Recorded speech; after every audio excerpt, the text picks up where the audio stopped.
এই ছোৱালীজনীক চিনি পায়নে?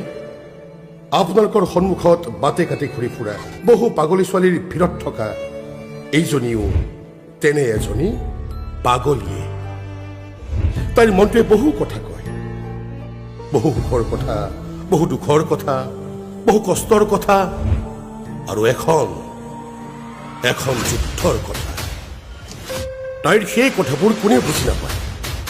মই কিন্তু বুজি পাইছো বাবেই বহু সাহসেৰে, বহু মৰমেৰে আৰু বহু সংকল্পৰে আয়োজন কৰিছো মীনাক্ষীৰ সংগীত সন্ধিয়া।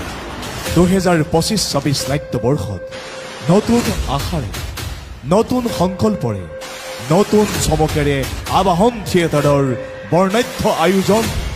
জনপ্ৰিয় নাট্যকাৰ অভিজিত ভট্টাচাৰ্যদেৱৰ ৰচনা